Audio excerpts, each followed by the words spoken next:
원인은 최초 어디에서 언제부터 채굴되기 시작했는지 알려주세요. 부탁드립니다. 안녕하세요. 지식틀치기입니다. 먼저 답변 드리기 전 이미지 저작권상 화면과 음성이 고르지 않은 점 양해 바랍니다. 영상을 끝까지 시청해주시고 좋아요 한 번씩 눌러주세요. 영상을 만드는 사람에게 큰 힘이 됩니다. 답변 드리겠습니다. 석유를 사용한 인류의 역사는 너무 오래돼서 최초로 사용한 사람은 석기 시대 때부터 등화용으로 사용되었을 것으로 추정됩니다.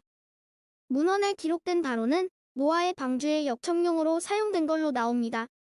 그리고 1850년경 피츠버그의 약동산 키어는 자기 아버지의 소금 우물에서 물과 함께 석유 나오는 기름이 인디언들이 바르던 약과 비슷하다는 것을 알아내었다. 사업수단이 좋았던 키어는 이것을 걸러서 맑은 액체를 채취한 뒤 키어의 록 오일이라고 이름 붙여 약제사와 약동상들에게 팔았다.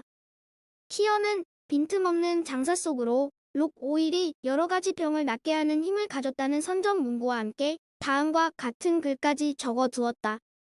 자연의 신비한 샘에서 나온 건강을 위한 향유, 사람에게 건강과 생명의 꽃을 피우게 한다.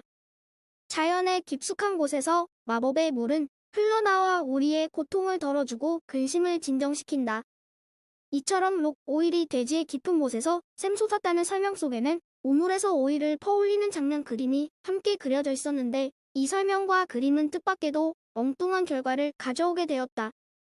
키어 못지않게 장사의 눈치 빠른 비슬이라는 사람이 우연히 키어의 록 오일 광고를 본 것이다. 비슬의 뛰어난 상상력은 식용과 같이 원유도 땅속에 묻혀있다는 추리에 도달하였다. 당시에는 가스를 사용하는 조명들만이 세상에 선을 보인 때였는데 비슬은 키어의 록 오일 상표에 그려진 그림과 설명을 보기 전까지만 해도 기름을 사용하는 조명이 연구할 가치가 있는 사업이라고는 한 번도 생각한 적이 없었다. 왜냐하면 충분한 기름을 찾아내기가 어려웠기 때문이다. 그러나 만약 기름이 땅속에 묻혀있는 것이라면 이야기가 달라지는 것이었다.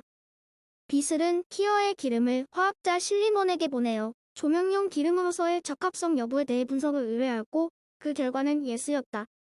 이때부터 땅속에서 조명용 연료를 찾아내려는 사람들이 대거 등장하였다. 한편 실리먼은 성분 보고서에 간단하고 값싼 비용으로 대단히 귀중한 제품을 만들 수 있는 원료라고 확신해도 될 만한 근거가 있다라는 말을 덧붙였다. 이것은 지금도 화학자가 내린 가장 뛰어난 예언의 하나로 지목되고 있다. 1959년에 석유 발견 100주년을 기념하여 어느 신문은 이 예언이 광대한 석유 사업의 시초가 되었다고 기술했다고 합니다.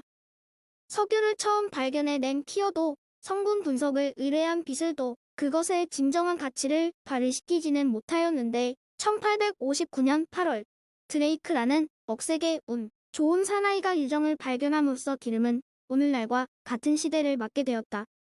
철도 차장에서 은퇴한 미국인 에드위 드레이크가 중심이 된 기업가 일행이 펜실바니아 티투스빌의 유정에서 막대한 양의 기름을 퍼올린 것이다. 단지 약간의 조명용 연료를 얻고자 했던 드레이크 일행은 이 유정의 발견으로 인해 세계의 석유 공급을 단 하루 만에 2배로 늘려놓았다. 사실 드레이크의 석유 시추 성공은 운이 크게 따랐었다. 드레이크가 유전을 발견하기 위해 파내려간 땅은 고작 20m 정도. 조사에 따르면 그 근처의 다른 모든 지역은 최소한 300m 이상은 파내려 가야 유전을 발견할 수 있었다고 한다. 드레이크가 석유를 찾아냈다는 뉴스는 재빨리 퍼져 곧바로 수많은 석유광들이 밀려들었고 그로부터 불과 5년 이내에 600여 개의 석유회사가 설립되었다. 얼마 전까지도 사막에 지나지 않던 곳에 새로운 마을이 우후죽순처럼 생겨나 토지 매매 투기를 성행시켰고 석유를 퍼올리는 굴착기에 둔탁한 움직임이 이곳저곳에서 시작되었으며 남북전쟁이 끝날 때까지 티투스빌 근처에서는 1년에 약 360만 배럴의 석유가 퍼올려졌다.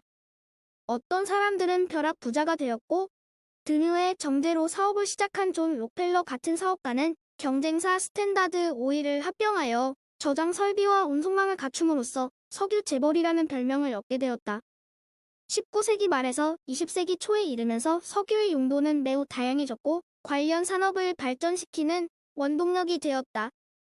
특히 가솔린 내부 연소 방식 엔진의 단기계, 즉 자동차와 합쳐지면서 그 수요가 폭발적으로 늘어났으며 현재 지구상에서 생산되는 석유 관련 제품은 약 3천여 종으로 석유가 없는 현대의 생활이란 상상조차 할 수 없다.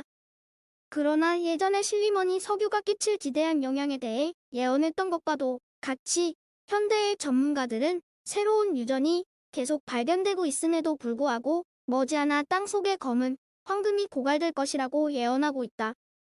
그것은 인류 문명이 획기적으로 발전을 하거나 아니면 100년 전으로 되돌아가야만 하는 기로에 있음을 경고하는 것이다.